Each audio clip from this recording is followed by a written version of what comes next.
This episode is brought to you by HighSpots.com. HighSpots.com is the leading provider of professional wrestling and mixed martial arts merchandise. From wrestling boots to wrestling DVDs, wrestling action figures to title belts, HighSpots.com has the largest selection of wrestling merchandise. Go there right now with our link, tinyurl.com/STS HighSpots. STSHIGHSPOTS. Shop there with that link. It won't cost you any extra, but it will help support this podcast. It's part of our Let's Talk Shiznit on the Dirt Sheet series with my old buddy John Gallagher. Here's a clip. Listen to the show. Download it. Download it now. Go ahead, download it. Monday morning, I had to call with sales figures, and I got a hold of a lady down there in that answered the phone. She was a big wrestling fan, and she went to the Omni seemed like it was weekly. And she would tell me the results. And I thought, I'll bet there are a lot of people around the United States like me who would like to know those results, but there's no way to get them. I mean, the After magazines come out 6 weeks after something happens. They never mention it on TV. So I thought if I could put together this cheap newsletter and send it out to fans across the country, we'd tell them what was going on, and we'd include the other promotions as well. At that time, Norman Keatzer was writing a magazine called, I think it was Wrestling Review or Wrestling News. Right, it was. Yeah, I remember Wrestling Review and Wrestling News, but yeah, I think it had everything was black and white in it, and there was just tons of news. I mean, tons of news from everywhere, and I always had a. Was this the magazine that, like, if I got it on the Memphis gimmick table, it would have Memphis wrestlers on it? I think that's the way it worked. That's it. And then if it was in up north, it would have, it's like San Martino on it or something like that. Exactly. He was out of Mankato, Minnesota, and he had a little blurb in there once. 5, 4, 3, 2, 1, 0. Let's start the party. From STS Studios in St. Louis, Missouri. That's right. This is episode 100. A big shout out, thank you to you, the listener. Is this the first time you've listened? You can go to www.stspod.club. All the archives are there. We also want to thank Bob McGee at Pro Wrestling's Between the Sheets, www.pwbts.com. Locals to Legends, Gene Jackson at www.localstolegends.com. Sharon Garmer over at w2mnet.com. Thank you guys for promoting the episodes. Remember, guys, you can reach me at Comic Book Mark BT. I'm at Shootin The Shiznit on Instagram. The Comic Book Mark BT's Twitter. We have a Facebook group. It's called Cool Kids MMA Wrestling and MMA Facebook group. You guys can join that. If you act crazy, we'll kick you out. There is a Facebook page for Shootin The Shiznit with all the episodes up there. You can listen to us on iTunes, Stitcher, Player FM, Pod Paradise, Spreaker, a little bit of AM radio if you tune it just right. A big shout out to Suplex City Limits, Creative Control, Who's Right Podcast, and my buddies over there at P3 Radio. Now, let's get on.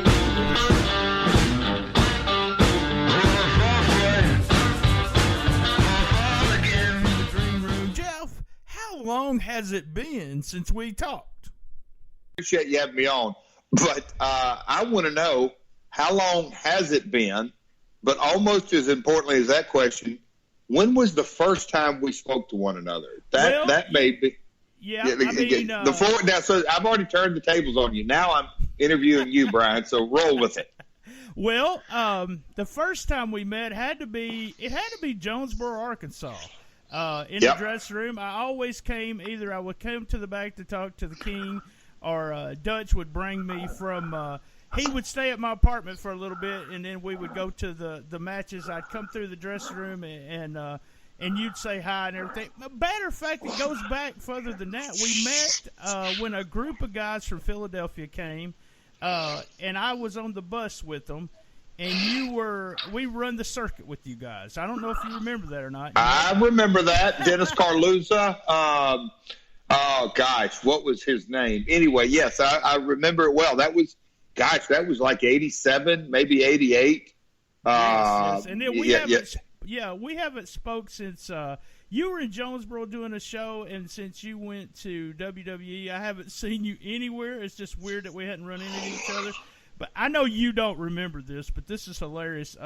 You were selling the shit out of gimmicks. I mean, just tons of gimmicks, 8x10s, and you name it. And I came up to you and I asked you, I said, how much did you make tonight? And you looked me right in the eye and said, man, that's none of your business. See that, and you promised me that you have never and will never ask the tough questions. And there you go. Even back in the day, you were probing to something that had none of your business written all You're over right. it. It was none of my business, but I was just thinking, man, all these photos he's selling on the gimmicks table. But see, you didn't know I always had a connection with Miss Coffee too. I could have just went to her and asked her. So and she wouldn't have told you the truth. She didn't know the truth. No, I'm kidding. So the one reason we got you on here, and I've been chasing you for a couple of months and wanting to get you on here, and then all of a sudden we get this huge news. And I talked to the King one time when he got to WrestleMania. I said, you finally got your WrestleMania moment. How did it feel, kind of thing? And the King said, well, it's just a match, BT, just a match. So I know that's not what you're going to say, but how's it feel when the WWE calls you, and apparently they called you, in January, and said, okay, we're going to put you in the Hall of Fame? Yeah, well, obviously, you've known me almost since day one, so you all that goes into consideration, and I was shocked. It was a surreal moment. I know I've given this answer multiple times, but it's the truth. Very surprised and then very humbled. My family and Brian, 3 generations in the business, and run up and down the roads and lots of towns and then get to WWF and then WCW and then TNA and,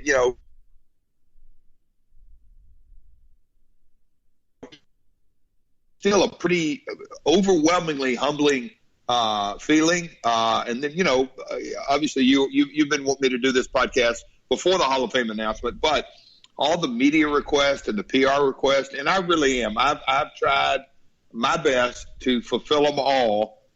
Just because this is a special month, so to speak, or special couple of months leading up to this. And I appreciate the offers and I am accepting all of these offers when almost all of them. There's very few that and I'm still in the process of rescheduling a few of them. But, when I go out and put my promoter hat on and talk different things over the past few years and as digital media has become so prevalent in our world, not just in the business, it is. And so, you folks have been real good to me. And so now I do get the opportunity to I don't say give back, but to have the opportunity to chat about the Hall of Fame and different questions come up. And obviously me and you will talk about Jonesboro and the area and Front Page Cafe and all those kind of things. But no, it's a unique time, certainly in my career, and something that I'm enjoying. Awesome. Glad to hear that. Now, have you announced yet, or do you know who you're picking to do your introduction in the Hall of Fame there? The decision has been made, but par for the course, and how just wonderful they do. WWE rolls it out, who the inductor are going to be. And so that news will be coming up, and obviously in the next couple of weeks, and I'm pretty excited about it. But it is absolutely the perfect guy, and I'm really looking forward to it. Awesome. And, I see you going to the Hall of Fame, and a lot of guys that go to the Hall of Fame, we end up seeing that last run or that last big run in the WWE. Me and you pretty much the same age, but Jeff, you've always been in better shape than me, so maybe too many times at the Front Page Cafe. But there you go. Would you be ready for that last big run at WWE if they said, okay, we got this plan for you, kind of thing? Yeah, I do. I don't I don't really take that into consideration. I've always stayed in shape. I guess you could say it's one of my hobbies. I'm well aware that I'll call it my most productive or best rings in the day, in the ring, are behind me. But like the old Toby Keith song goes, I ain't as good as I once was, but I'm good once as I ever was. Might be appropriate. So, never say never. I'll just say that. Awesome. Now, with all the WWE roster right now, I mean, it's got a mix of some of your guys from that you used all the time with TNA, and then, some new guys that you probably have never worked or even looked at. But if you had, if they came to you and you had a choice of the WWE guys right now, and you wanted to make that last angle and do that big last program, who would it be that you would choose to work with? Oh, see, you're trying to get me to play fantasy booker or something like that. I've never been into that. I do leave it up to you guys, the wrestling fan or the wrestling journalist or the wrestling critic. I think you're all in one, Brian, sort of like myself. I love to be a critic, a journalist, and a fan as well. But no, I don't get into that. I do know that when you look at, and I really call it, the four rosters, Raw, SmackDown, 205 Live, and NXT, man, it's deep. And when it really, really is deep. And then when you take a step back even further and look at CMLL or AAA in Mexico or, NOAH, All Japan, New Japan in Japan wrestling, the hot independent scene in the UK. The wrestling world is very, very rich in talent. So lots and lots of options out there, lots and lots of, we'll call it fantasy booking you could do. But, as you are well aware, coming from the Memphis area, sometimes the best stories write themselves. So we'll see what happens. We'll see what happens. As a booker, though, in the past, as a booker, have you just seen someone that's really, really hot at the time and said, hey, we could really do a program with that guy? Me and him fit so good. Well, that just happens. I mean, some things, sometimes the best things just come out organically. And that's really sort of the essence at times of this industry, is that when you see things develop, whether it's at a live event or TV or nowadays online, when you see something develop, then you just sort of sharpen up the pencils and sharpen up the focus and make the spotlight go on a talent's strengths and stay away from their weaknesses.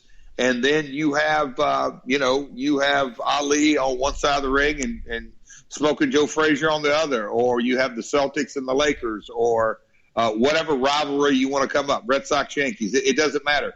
When the right rivalry steps in the ring against each other, sometimes it's just magical box office. And so oftentimes over my career, you can either be right in the middle of it or watch it from afar. So you can just look back on wrestling history, and there are times when things just fit and worked. Amen. Dundee Lawler's one of them. So there you go. Great example. Here's something that really fit for you, and it's a question I've wanted to ask you for a long time. And this has, and people are going to say, man, all the time he spent in the TNA and all the time he spent in WWE, and you're going to ask him about Memphis wrestling. But let's go back because, hey, I'm a Memphis wrestling guy, so grew up, been watching since 1978.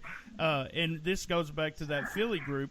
We were down there. I was down there with those Philly guys. And you were tagging with Billy Travis, and you guys were going against Pat Tanaka and Paul Diamond. And, they all – sometimes, the dance is real good, and sometimes the dance is real bad, and sometimes the dance is the best you've ever seen. And that dance was awesome. I mean, we watched 3 matches back-to-back, 3 nights in a row. You guys knew that you had some smart fans out there, smart, quote-unquote. And, right. I hear you. You guys turned it on. It was 3 totally different matches. It was, the last night or the night before the last night, we had breakfast with you two guys, you and Travis. And Travis said, what do you guys want to see for the third night? And we actually said blood. Now, that's the guys from Philadelphia. They want blood, Hey, Philadelphia fans. And Travis went out, did it. We got blood that night. But you guys put on. it was almost like if you want to talk stars, the first night you put a 4-star, next night you put 4.5, and the next night it was 5. I mean, it really was that crazy. What was so good that you tagged him with Travis? I know he'd been in the business for a little bit longer, but then you have Pat Tanaka and Paul Diamond on the other side.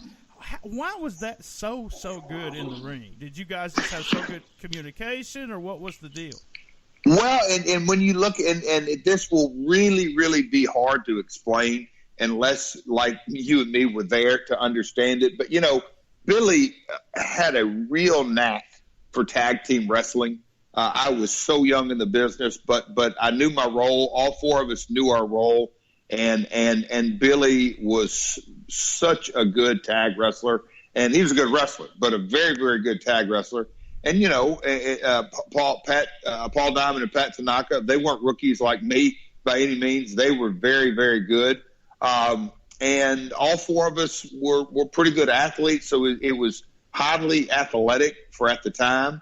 And things just clicked, and we worked hard. We none of the four of us mind getting out there and getting it done and busting our butts. And we did. All four of us had quite a bit of I'll call it a competitive nature about us. And so when you have that, just like Billy, that I can hear him asking you guys that. I can literally visualize. If I close my eyes, I can see him doing it in a real, I'll call it a cunning way, that he wanted to at least sort of wet y'all's whistle to figure something out what you wanted. But again, it goes back to talent. All three of those guys, very, very talented.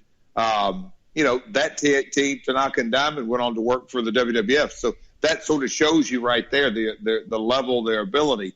But, you know, we were all four young guys, athletic, like I said, did mind busting our butt. And we clicked, if you want to say it. That probably at the very top, you know, we could have 2 single matches, me against Pat or me against Paul, and same with Billy. And you know, it would just click. And I remember that. I think it was Nashville was our 4th and final night, or 3rd and final night. I may be wrong, but I think you're right. Yeah, we were there in Nashville at that Saturday night, and I think y'all came and ate breakfast that Saturday morning with us. And if I remember correctly, the 3rd night, and maybe all 3, but I remember one of the nights we went 30 or 40 minutes. I think we went quite a while.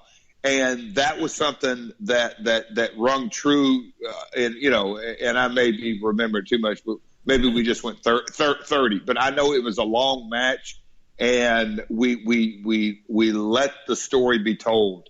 And so, you know, it was just again one of those nights things clicked. Yeah, I mean, just I remember that, and we. You know, all the kayfabe sheets picked up everything. We made sure you guys were they're having the best matches in Memphis, Tennessee. And you guys were, you know, Lawler was real open with a lot of stuff. But you guys were, and I guess that helped me be a fan of Jeff Jarrett, you know, from day one. Jeff, man, I know you got plenty of stuff to do and you're a busy man. It sounds like you're getting ready for another interview there. If I can ask you, I always do a catchphrase for my podcast, but I think it would be best if I could talk you into doing one of the most famous catchphrases ever to end the episode.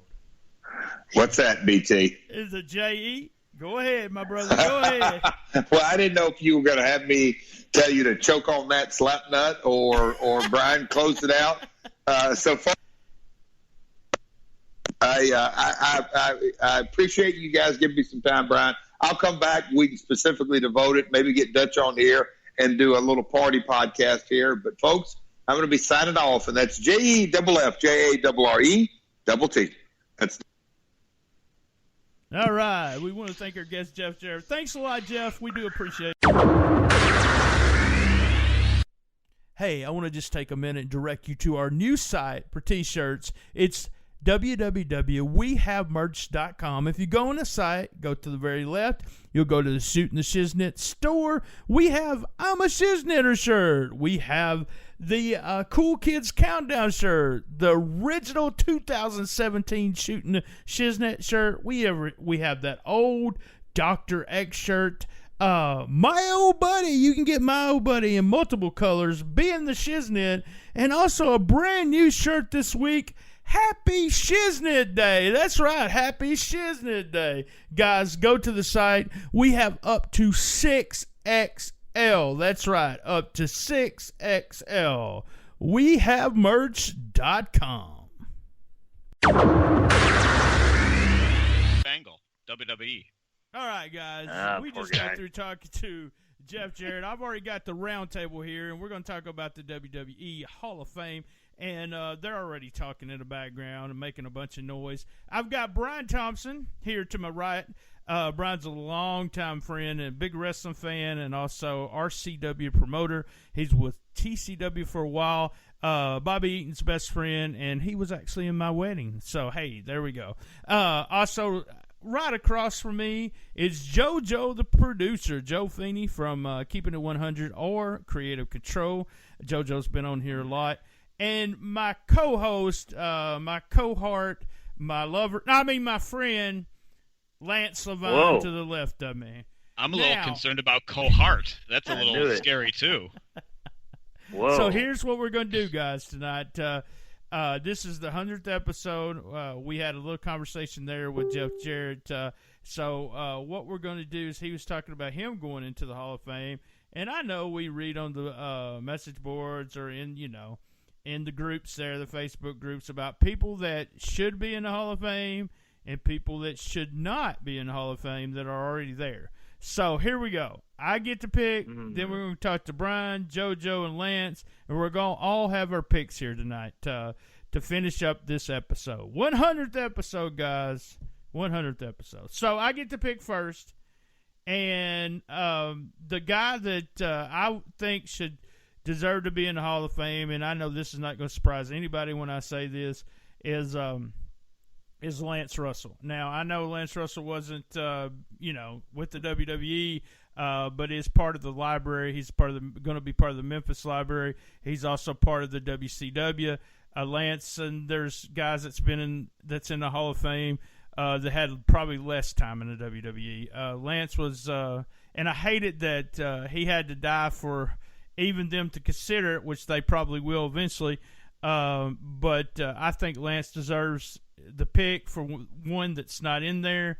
And the guy that's in there that I'm picking, and believe it or not, he started in Memphis, Tennessee also, is Koko B. Ware. I really never thought Koko B. Ware should have been in the Hall of Fame.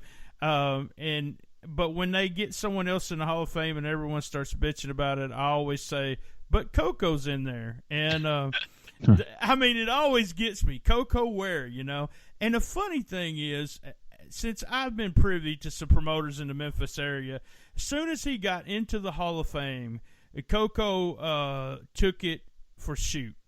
He charged almost triple for his appearances to some people. And then he wouldn't wrestle. He would just come to the show and do autographs and stuff. So, I guess that sort of, made me think that he shouldn't be in there if he was going to take advantage of it, All right, Brian Thompson, your turn, my friend. Oh, I apologize. So, are you going to, you mentioned both now. I was dreaming of you, Brian Trammell. Oh, but I knew you would be. I said you were in my wedding. I didn't say we got married. God, come on. You didn't talk about what part. I was in the wedding, the honeymoon, but be that as it may, I don't know. I mean, I have a hard time as an actor or as a performer or whatever in the wrestling business really picking on anybody who is or isn't in the Hall of Fame as far as who shouldn't be in there, because depends on how you look at it. I guess, it seems like Koko gets the bullseye on him because of some of the things you mentioned. But then he was, he had the Pile Driver album and some pretty high mainstream type of things. So I could see why they even, made a little bit of an exception with him. I just kind of think in terms of, I wish there wasn't necessarily that celebrity wing. I don't know that necessarily. I would look at a Hall of Fame. You don't see a celebrity wing of baseball or any other Hall of Fames out there. So I would think that I'm aware of. That's kind of what does that do for to me, it should be for workers, managers, announcers, wrestlers, promoters, anybody that's actually active in the wrestling business. So I'll do the PC answer right there on that one. As far as who should be in the Hall of Fame, I mean, I'm gonna give my second, because obviously I'm a little biased, and of course until they're in there, I will always say the Midnight Express. But I'm gonna throw it a different direction and say one that surprises me, and I think should be in there is Ivan Koloff. I mean, here's a guy that ended Bruno's reign. That's number one. Number two, of course, just the career he had in general. But the fact that he had a run up there and was a world champion for the WWF at the time. Surprises me that they didn't do that. And I think it's a shame, because I heard that he really wanted the honor and obviously didn't get it before he passed. I was fortunate to meet him about a year before he passed away, so would have liked to have seen that have happened during his life, kind of like you mentioned about Lance Russell.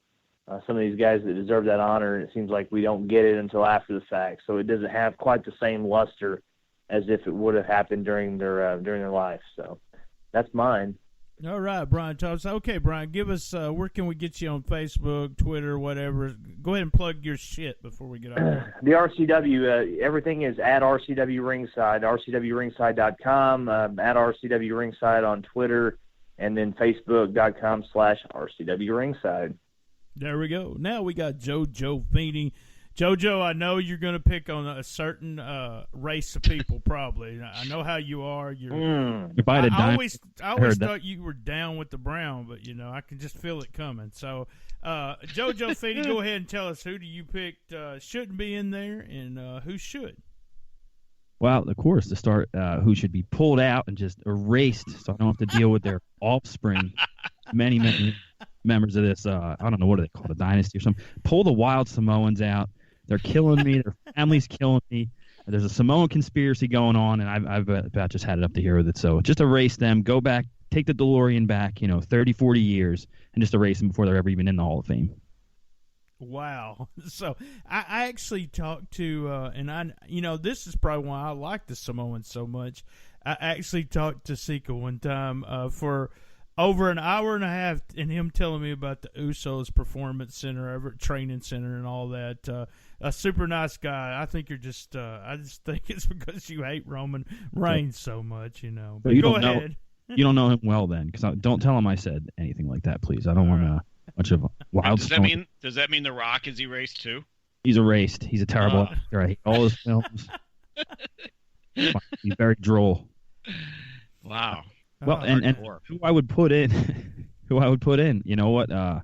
Go a little. It's not that new, but a little bit newer, late '80s. I would go with Demolition. Demolition, not in the Hall of Fame. Apparently, I think we all have heard. Bill Eadie had a lawsuit with them in the early '90s and stuff. Might have put him on that list.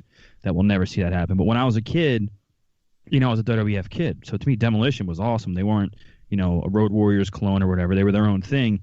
And what are they? 3-time tag champions. One time it was for like a year. They beat Andre and Haku for the belts, just using the the kayfabe accomplishments on that. But I always thought they were awesome. They were one of my favorites. And it would be nice to see them going eventually at Axe and Smash. Of course, we don't need to put Bryan Adams in.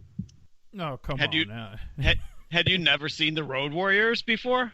I think I saw them in a magazine, but by that time, 1988 or something like that. So, I was younger. So legit. So to you, the Demolition was the originals. Like you didn't view them as a ripoff because you hadn't really seen the Road Warriors. Right, not until later. Got it. I was 6, 7 years old when they came out. That's when I started looking at the WIs and the PWI Almanac and reading stuff like that when I was a kid. Then I kind of got it. And when they showed up at WWF, obviously they were the baby pieces, and I jumped sides quickly. The funny thing is, I was like, probably like Lance, in that I shit on them when they first came to the WWE. But, like, if you go and watch their matches now, one of the best tag teams, when I was managing teams, I would go and watch their matches against anybody, how they came in and out of heat and everything, just to let, my teams have different ways of starting matches and stuff. Them, Midnight Express, Rock and Roll, stuff like that, they did a lot of matches different. So that was the fun part about Demolition. All right, JoJo, tell us all your stuff, because you always got something going on. You can follow me on Twitter at JFFEENEY3RD, JF Feeney 3rd, and listen to me weekly on Keeping It 100 with Conan and on Creative Control. You know, I drop a show every now and then, so subscribe to that, and you'll get them when they drop.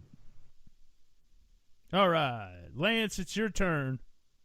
All right. Well, I had to be outside the box a little bit here. So first off, the guy who's got to be out, I can't believe you guys didn't mention this guy already, but the guy who's got to come out of the Hall of Fame is James Dudley, the Vince's limo driver. As soon as you position this that we're going to, boot somebody out and put somebody in the Hall of Fame, that was the only name that came to mind. So I actually looked up this guy on Wikipedia, and it said he had various jobs in the WWF, including, and this is a direct quote, carrying buckets of water. Wow. I'm like, carrying buckets of water? How does that get – what is that even? Is it like Jack and Jill in the Hall of Fame? That's a great job. And then he did everything from the water to counting ticket sales. Hold on, Lance. JoJo's got something to say, I think. Yeah, I might understand that this James Dudley guy is in, but Howard Finkel is not in, right? I don't think he is. Just clarifying that. No, he's not. Yeah, I didn't think so. I don't think. Yeah, that's weird. Yeah. So anyway, James Dudley had various jobs, from carrying buckets of water, counting ticket sales, and then, of course, he became officially Vince's limo driver. So, and one of the other funny things that I saw – and this is before I started watching WWF, was he was allegedly some form of Bobo Brazil's manager, but all he really did was wave a towel around when Bobo entered the ringside area. That was it. So anyway, James Dudley, one of the worst Dudley brothers of all time, so he's got to go. Yeah. So as far as who's in, it's ironic, BT, number one, that you mentioned the celebrity wing of the Hall of Fame, because the one that I want in is going into the celebrity wing of the Hall of Fame, and it is Joe Redner. And who, may you ask, is Joe Redner? Joe Redner is the owner of Mons Venus, the famous cultural dance establishment in Tampa, and he is known as being the father of the lap dance. And so this young man, Joe Redner, is 77 years young. He's run for office numbers of times in Tampa. He's never won, but he's fought for freedom of speech, freedom of expression battles in Tampa. So I say, who better into the Hall of Fame than the guy who gave us the best place to hang out after the cards, both for the boys and for the fans. So Joe Redner, the owner of Mons Venus in Tampa, goes into my Hall of Fame. You said we would never pick the ones that you picked anyway, so yeah, it didn't fucking matter. Good. That's true. That's obscure, but guys. We didn't even know who they were. I had to tell you who they were. He has a bunch bingo. of We freaking. I'm smarter. My brain expanded as a result of this podcast. I'm a happy person. That's right. That's always our goal. Hey, guys, we're going to get out of here. Thank you for joining us. We want to thank again Jeff Jarrett, Brian Thompson, JoJo Feeney, Lance LeVine. Hey, guys, join us same bad time, same bad channel. The best little wrestling podcast in the business. Now, love my mama. Be there. All right, Lance, who are you going to love?